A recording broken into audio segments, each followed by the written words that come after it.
할렐루야. 아멘. 예, 우리를 사랑하시고 또 우리를 구원하기 위하여 십자가에 못 박혀 죽으신 우리 주님을 향하여 할렐루야 찬양대에서 귀한 찬양을 올렸습니다. 우리 주님께서 영광 중에 받아주신 줄로 믿습니다. 예, 찬양의 가사처럼 주님의 그 은혜, 그 사랑을 잊지 않고 또 주님을 보답하는 마음으로 또 주의 복음을 위하여 힘쓰는 우리 모두가 되기를 주의 이름으로 축원합니다. 이 시간 우리 옆 사람과 복음을 나눕시다. 주님을 위하여 삽시다. 주님을 위하여 삽시다.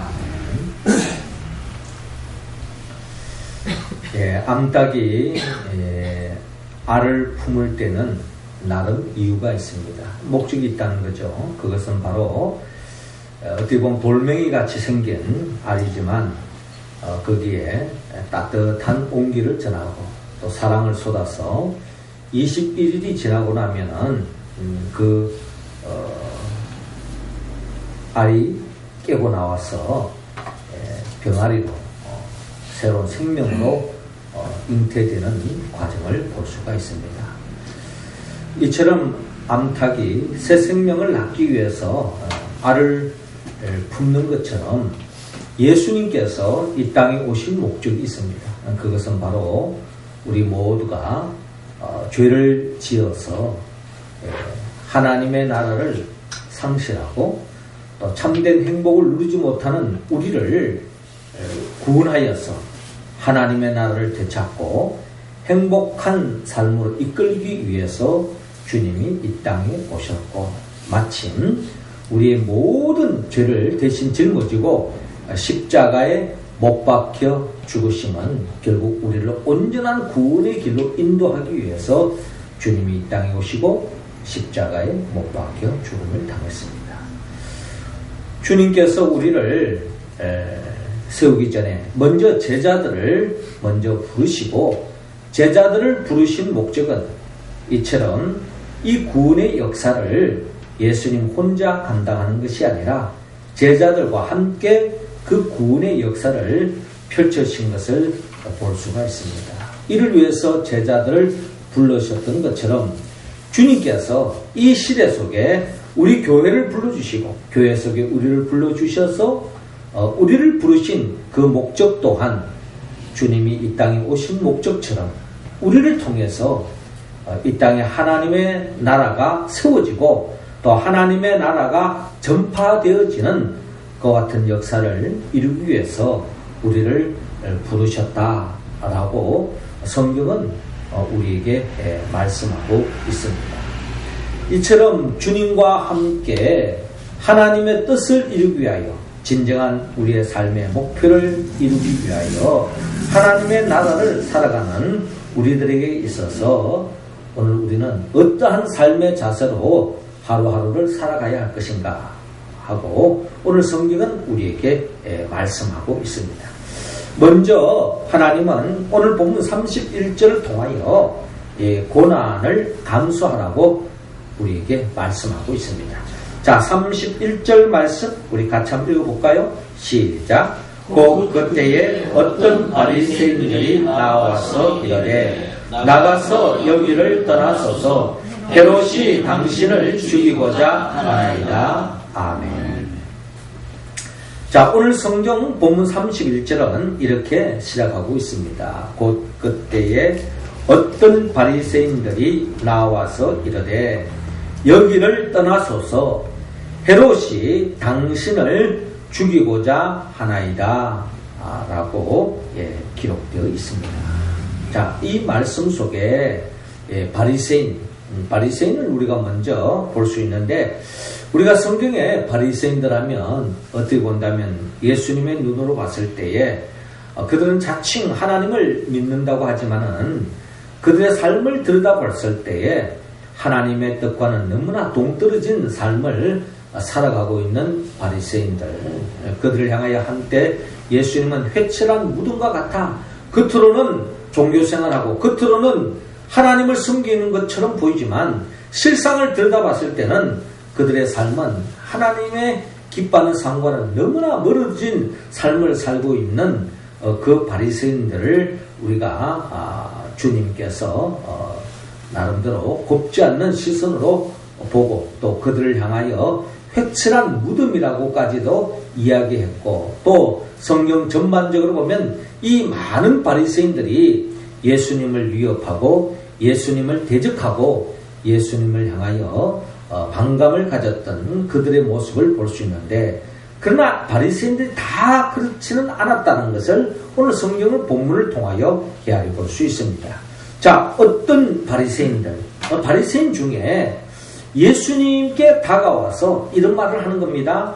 여기를 떠나소서, 헤롯이 당신을 죽이고자 하나이다 라고 그렇게 말하고 있습니다. 그러니까 헤롯이 당신을 향하여 곱지 않은 시선으로 바라보고 또 당신을 죽이려고 업무하고 당신을 해하려고 계획을 가지고 있으니까 예수님 빨리 이곳을 빨리 떠나세요. 벗어나세요. 이 위협으로부터 벗어나라고 하는 예수님을 생각해서 유하는 마음으로 바리새인 중에 예수님께 이렇게 말씀하는 모습을 우리는 바라볼 수 있습니다. 그렇습니다. 예수님의 오늘 이 31절에 나타나 있는 것처럼 예수님은 지금 이 순간에 위협을 받고 있습니다. 예수님의 삶은 이 땅에 오신 목적처럼 이 땅에 하나님의 나라를 세우기 위해서, 하나님의 나라를 전파하기 위해서, 모든 사람들에게 진정한 구원의 길로 이끌기 위해서 나아가고 있는 그 현장은 항상 위협을 받고 있었다. 고난의 여정이었다 하는 것을 우리는 성경을 통하여 바라볼 수 있습니다. 그렇습니다. 예수님의 삶, 그 삶 전체를 들여다보면요, 헤롯으로부터 또 위협을 끊임없이 받아왔습니다. 마태복음 2장에 보면 예수님이 이 세상에 태어났을 때에 그 유대를 통치했던 왕이 바로 헤롯 왕이었습니다. 이 헤롯이 자신이 이 유대, 이스라엘을 통치하는 왕인데 이 유대 땅에 새로운 왕이 태어났다는 겁니다. 동방 박사들에 의해서 별을 보고 그 새롭게 태어난 그 왕을 아련하기 위해서 동방 박사들이 별을 보고 이곳에 왔다는 거죠. 그 소식을 헤롯 왕이 들었을 때에 심기가 불편합니다. 내가 이 땅을 다스리는 왕인데 내 말고 누가 왕이 태어나느냐, 이런 생각 끝에 결국에는 예수님을 죽이고자 그 소식을 듣는 그 순간에 태어난 지 2살 아래 되는 사람들을 다 죽이라고 하는 그 유아학살이라고 하는 만행을 저질렀던 사람이 헤롯입니다. 그리고 그 헤롯이 이제 죽고 난 뒤에 한 30년이 지나고 이제 예수님이 공생애를 펼치는 가운데 그의 친아들 안티파스 헤롯이라고 하는 이 아들이 또 이 유대 땅을 통치했는데 이 헤롯이 바로 또 예수를 죽이려고 하고 있는 그런 음모 계획을 가지고 있는 것을 바리새인들이 눈치를 채고 그 바리새인 중에 예수님께 찾아와서 여기를 떠나서 헤롯이 당신을 죽이고자 합니다 라고 지금 일러주고 있는 것입니다. 이런 과정을 바라볼 때에 예수님의 삶 전체는 끊임없이 위협과 또한 고난의 연속이었다라는 것을 우리는 헤아릴 수 있는데, 이를 보고 요한복음 1장 5절에 보면 빛이 어둠에 빛이 돼 어둠이 깨닫지 못하더라, 그렇게 표현하고 있습니다. 예수님이 이 세상에 빛으로 오셨지만 이 어두운 세상이 그 빛을 받아들이지 않았다라고 그렇게 영적으로 표현하고 있는 거죠. 예수님만 고난을 받으신 것이 아니라 예수님과 함께 그 하나님의 나라를 열어가고자 했던 예수님의 12 제자들, 그리고 또 초대교회 또 많은 일꾼들이 바로 하나님의 나라를 열어가는 그 과정 속에서 많은 고난을 받았습니다. 심지어 우리가 잘 아는 사도행전 7장에 보면 서대반 집사는 주님의 나라를 확장하기 위해서 복음을 전가하다가 유대인들에게 돌에 맞아서 죽는 그 비참한 사건을 우리가 보더라도 초대교회 속에서 또 주님과 함께 하나님의 나라를 열어가는 많은 사람들의 모습을 보면은 영광보다는 고난의 삶의 연속이었다 하는 것을 우리는 성경을 통하여 볼 수 있습니다. 심지어 우리가 잘 아는 사도 바울도요, 하나님의 나라를 전파하는 그 여정 속에 그는 끊임없는 고난을 당한 것을 볼 수가 있습니다. 사도 바울은 내가 수고를 넘치도록 하고 옥에 갇히기도 더 많이 하고 매도 수없이 맞고 또 여러 번 죽을 뻔했을 뿐만 아니라 유대인들에게 40에 하나 감한 말을 5번 맞고 3번 태장으로 맞고 1번 돌로 맞고 3번 파선하였는데 일주야를 기쁨에서 지냈으며 여러 번 여행에 강의 위험과 강도의 위험, 동족의 위험과 이방인의 위험, 또 신의 위험, 광야의 위험, 바다의 위험, 거짓 형제들의 위협을 당하고 수고하며 예수고 여러 번 자지도 못하고 줄이며 목마르고 여러 번 춥고 굶고 헐벗었노라 라고 그는 고린도후서 11장을 통하여 고백하는 모습을 들여다볼 때에 여러분 주님이 주신 그 복음을 가지고 하나님의 나라를 전파하는 이 사도 바울의 삶의 여정은 한마디로 고난과 역경의 연속이었다 하는 것을 우리는 바라볼 수 있습니다. 기독교의 역사 속에 요한 크리스토톰이라고 하는 분이 있습니다. 이분이 하나님의 복음을 전가하고 복음을 지키는 그의 삶 속에 유독시아라고 하는 황후로부터 결국에는 핍박을 당하고 유배를 가게 되어집니다. 그런 유배를 당하면서도 그는 설교했던 내용을 들여다보면 우리가 무엇을 두려워하리?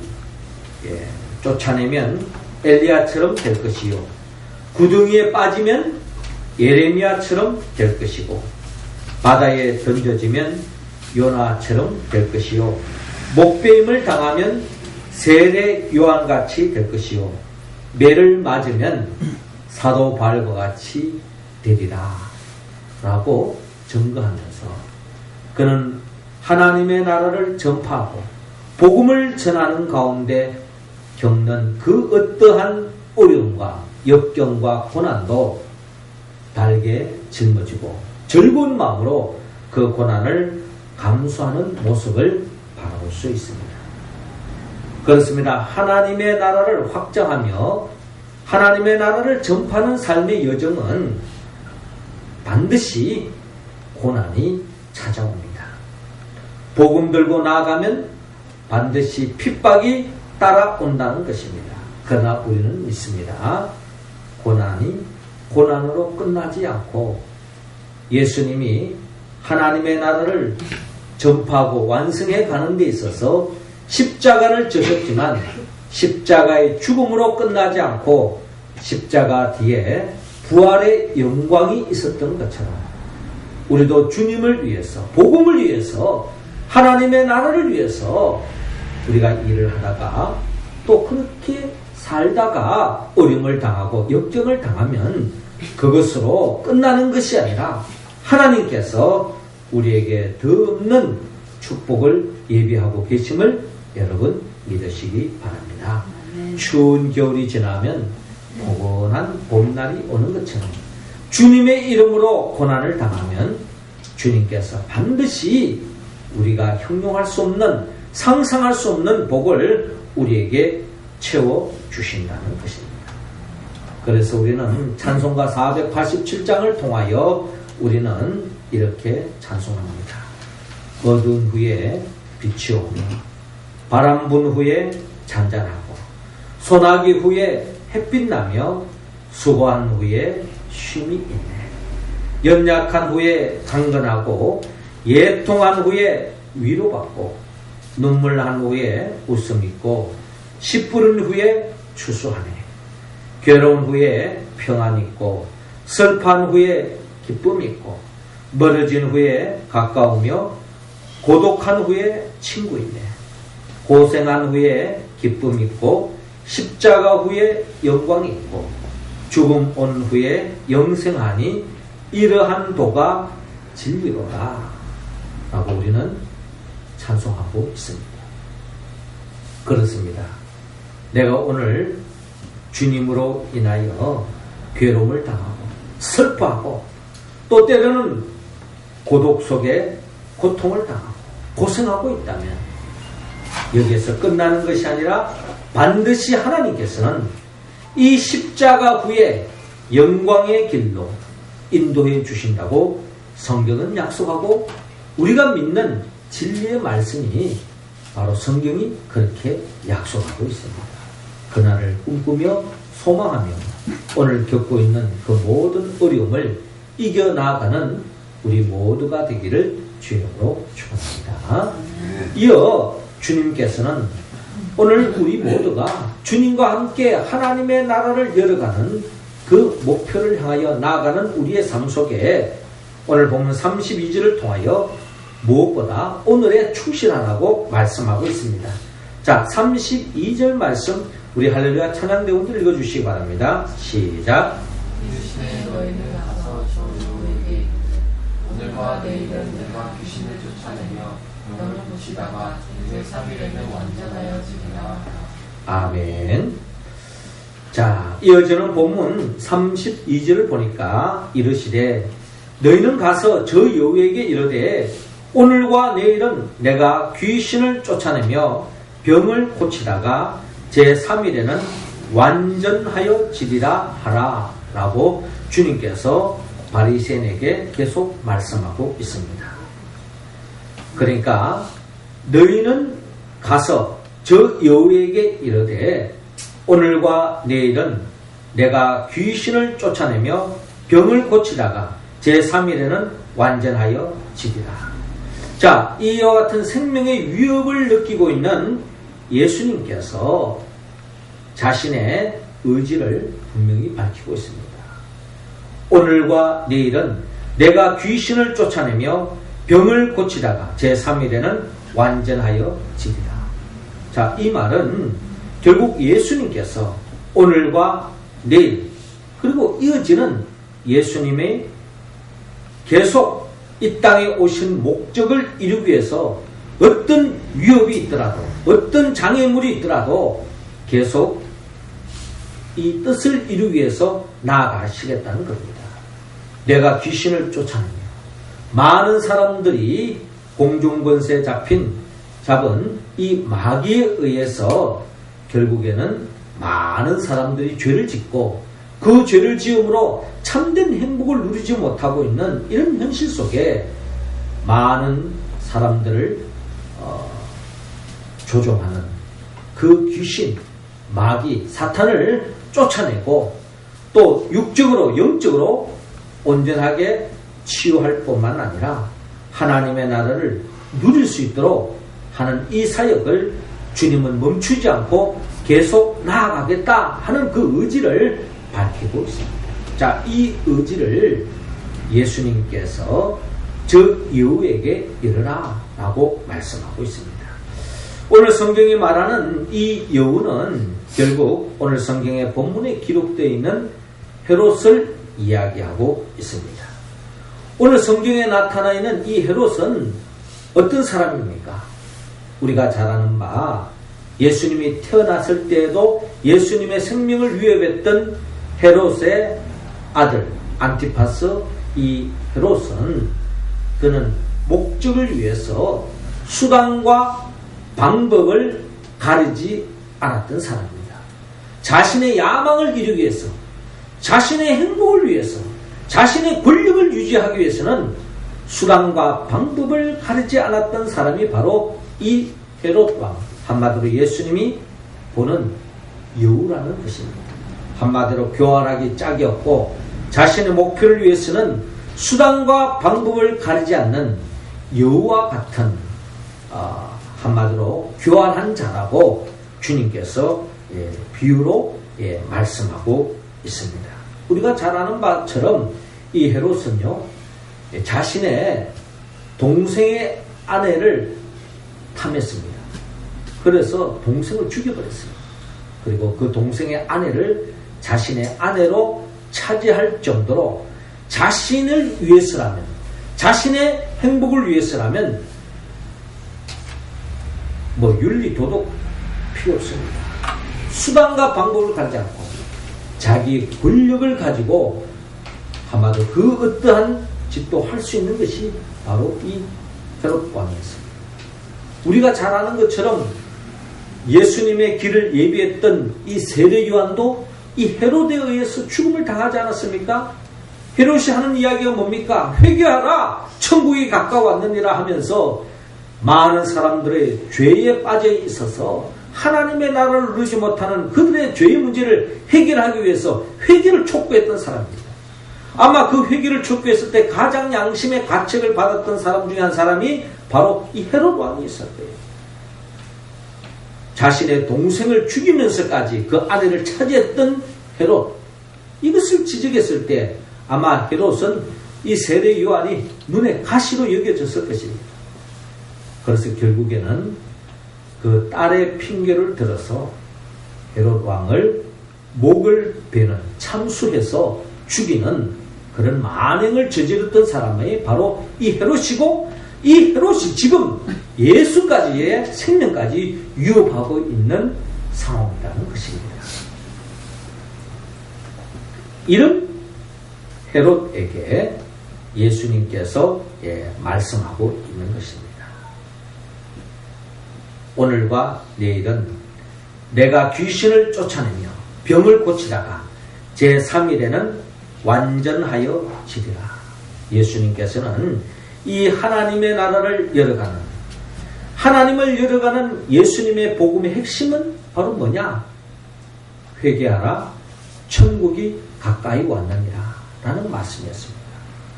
죄의 문제가 해결되지 않으면 하나님의 나라를 누릴 수 없다는 겁니다.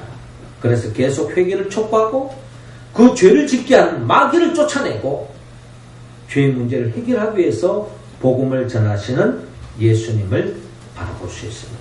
중요한 것은 오늘과 내일, 그래도 제3일 계속해서 주님은 이 하나님의 나라를 전파해 가는데 우리는 여기에서 제일 중요한 것이 오늘이라는 것입니다. 지금 이 순간에 하나님의 나라를 계속 전파하겠다.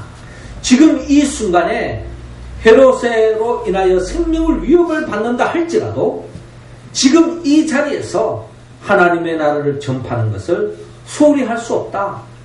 이를 위해서 나아가시는 예수님을 바라볼 수 있습니다. 한마디로 지금 이 순간을 충실히 하고 있는 예수님을 우리가 바라보아야 할 것입니다. 우리가 잘 아는 바 스피노자는 이런 말을 했어요. 내일 지구가 종말이 임한다 할지라도 나는 한 그루 위에 사과나무를 심겠다 하는 이야기를 한 바가 있습니다. 내일 역사의 종말이 온다 할지라도 오늘 해야 할 일을 내가 하겠다라는 겁니다. 주님도 그런 마음으로 오늘을 놓치지 않고 지금 이 순간 하나님의 나라를 위해서 최선을 다하고 있는 예수님의 모습을 우리는 바라봐야 할 것입니다. 일찍이 어거스틴은 이런 말을 했습니다. 하나님께서 시간을 창조하시고 그 시간을 사람에게 주었는데 그 시간은 과거와 현재와 미래가 있지만 그러나 하나님이 우리에게 주어진 시간은 현재밖에 없다라고 이야기하면서 과거는 인간의 기억 속에 있고 미래는 희망 속에 있으며 인간들과 함께하는 것은 결국 현재밖에 없다. 그렇게 이야기한 바가 있습니다. 이 말은 좀 쉽게 표현한다면 어거스틴은 하나님과 함께하는 시간은 현재만이 있는데 우리에게는 현재만 있다. 그럼 과거는 뭐냐? 과거는 추억 속의 현재요. 미래는 희망과 기대 속의 현재다. 그러므로 하나님과 함께하는 시간은 현재다라고 역설한 바가 있습니다. 어거스틴은 결국 오늘의 이 현실, 이 현재를, 오늘을 놓치지 않고 신앙생활하고 하라고 하는 의미로서 현실을 강조했다라고 그렇게 우리는 이해할 수 있겠습니다. 어느 사람이 오늘이라고 하는 한 편의 글을 썼습니다. 이 세상에 가장 중요한 날은 언제인가? 바로 오늘이다. 이 세상에서 가장 중요한 사람은 누구인가? 오늘 내가 만나는 사람이다. 이 세상에서 가장 중요한 일은 무엇인가? 오늘 내가 하는 일에 최선을 다하는 것이다. 라고 이야기한 바가 있습니다. 그렇습니다. 어제도 중요합니다. 또 내일도 중요합니다. 하지만 더 중요한 것은 오늘입니다. 지금 이 순간 내가 하나님이 기뻐하는 일을 하고 있는지, 오늘 내게 맡겨주신 사명을 잘 감당하고 있는지, 그것이 더 중요하다는 것입니다. 오늘 우리의 삶의 자리에서 지난날 내가 한때 주의를 열심히 했다. 물론 대단한 일이지만 그게 중요한 것이 아닙니다. 또 앞으로 나는 하나님의 일을 크게 할 것이다. 그것도 중요한 이야기죠. 안 하는 것보다 낫겠죠. 그러나 그보다 더 중요한 것은 오늘 내가 주어진 상황 속에서 오늘을 놓치지 않고 오늘 내가 만나는 사람과 함께 또 내게 맡겨준 사람 속에 하나님의 나라를 누리고 전파하는 이 일을 소홀히 하지 않는 우리 모두가 되기를 주님은 원하고 있습니다. 마지막 세 번째로 주님과 함께 하나님의 나라를 열어가는 우리들에게 주님께서 오늘 본문 33절을 통하여 다시 한 번 더 우리에게 목표를 붙잡아라고 말씀하고 있습니다. 자, 33절 우리 같이 한번 읽겠습니다. 시작. 그러나 오늘과 내일과 모레는 내가 갈 길을 가야 하리니 선지자가 예루살렘 밖에서는 죽는 법이 없느니라. 아멘. 자, 이어지는 33절에 주님께서 분명히 우리가 가야 할 길을 밝히고 있습니다. 자, 그러나 오늘과 내일과 모레는 내가 갈 길을 가야 하리니 선지자가 예루살렘 밖에서는 죽는 법이 없느니라 라고 말씀하고 있습니다. 자, 예수님께서 분명히 밝히고 있는데 오늘과 내일과 모레는 내가 갈 길을 가야 하겠다. 주님은 이 땅에 하나님이 보내주신 그 뜻, 그 목적을 이루기 위해서 한순간도 쏘지 않고 계속 목표를 향하여 나아가고 있는 예수님을 바라볼 수 있습니다. 예수님 목표는 뭐냐? 우리가 잘 아는 바 예루살렘에서 우리의 모든 죄를 짊어지고 십자가에 못 박혀 죽는 것이 바로 예수님이 이 땅에 오신 목적이었다는 것을 우리는 성경을 통하여 헤아릴 수 있습니다. 예수님이 왜 십자가에 못 박혀 죽음의 길을 택했습니까? 우리의 죄의 문제가 해결되지 않고는 우리는 온전한 구원을 맛볼 수 없기 때문에, 우리가 죄의 문제가 해결되지 않고는 우리는 하나님의 나라를 맛볼 수 없기 때문에 우리의 죄를 대신 짊어지고 십자가의 길을 걸어가신 것이 바로 우리 주님이 이 땅에 오신 목적이라는 것을 다시 한 번 더 밝히고 있습니다. 사도 바울은 자신의 그 복음을 전하는 현장 속에 많은 어려움이 있었지만 그런 한순간도 그 어려움 속에도 자신의 그 목표를 놓치지 않고 그 목표를 표대를 향하여 달려갔던 삶을 우리는 사도행전 20장 24절을 통하여 헤아릴 수 있습니다. 나의 달려갈 길과 주 예수께 받은 사명, 곧 하나님의 은혜의 복음을 증언하는 일을 마치려 하면은 나의 생명을 조금도 귀한 것으로 여기지 아니하였다라고 그는 증거하고 있습니다. 하나님의 나라를 확장하기 위해서, 전파하기 위해서 그 어떠한 희생도 감수하고 앞에 있는 목표, 모든 사람들을 구원하기 위해서 달려갈 길을 달려갔다 하는 것이 사도 바울의 고백이었고, 예수님 또한 그 목표를 이루기 위해서 그는 십자가의 길을 묵묵히 걸어가는 것을 바라볼 수 있습니다. 암탉이 알을 품는 데 목적이 있습니다. 특별히 봄날에 농부가 씨앗을 뿌리는데도 목적이 있습니다. 또 뿌려진 씨앗이 땅에서 죽어지는 것은 그게 또 하나의 목표가 있습니다. 그것은 많은 열매를 맺기 위함입니다. 우리에게도 목표가 있습니다. 주님께서 오늘과 내일과 모레는 내가 갈 길을 가야 하리리 라고 말씀했던 것처럼 우리가 가야 할 길이 있습니다. 그것은 바로 우리가 하나님의 나라를 누리고 그 하나님의 나라를 많은 사람들에게 전파하는 것, 이것이 바로 우리를 부르신 하나님의 목표요 뜻이라는 것입니다. 주님은 그 뜻을 붙잡고 살아가는 자들에게 반드시 축복해 주신다고 성경은 약속하고 있습니다. 사랑하는 성도 여러분, 주님과 함께 주님처럼 하나님의 나라를 열어가는 우리들에게는 반드시 고난이 따라옵니다. 주님은 그 고난을 감수하기를 원합니다.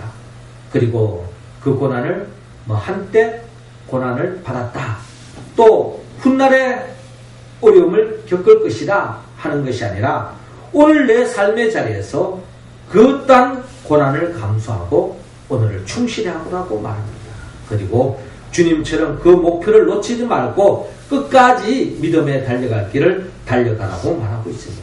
자, 이 말씀을 우리가 응답하기 위해서는 우리가 성령의 도움을 받아야 합니다. 성령은 예수 그리스도의 영입니다. 예수님은 우리를 위하여 천지 만물을 창조하시고 또 우리를 위하여 친히 이 땅에 오셔서 우리의 모든 죄를 짊어지고 십자가에 못 박혀 죽으시고 부활하시고 또 승천하시고 지금도 우리에게 보혜사 성령을 보내주셔서 성령의 도우심으로 하나님의 뜻을 이루어가는 우리들을 영원한 하나님의 나라로 이끌기 위하여 장차 재림하여 오실 그 예수 그리스도의 영 보혜사 성령의 도우심으로 오늘 주신 말씀처럼 주님처럼 고난을 감수하고 또 오늘에 충실히 하고 목표를 향하여 믿음에 달려갈 길을 달려가는 우리 모두가 되기를 주님으로 축원합니다. 기도하겠습니다. 하늘에 계신 우리 아버지, 이 시간 우리 각자 한 사람 한 사람에게 성령의 기름을 부어 주옵소서. 성령 충만함으로 우리 모두가 주님과 같이 어떠한 생명의 위협, 고난과 역경이 있다 할지라도 그것을 감수하게 하시고 오늘 주어진 삶의 자리에서 충실히 하게 하여 주시고 또 목표를 향하여 흩어짐 없이 달려갈 길을 달려가는 우리 모두가 되게 하여 주옵소서. 예수님의 이름으로 기도드립나이다. 아멘.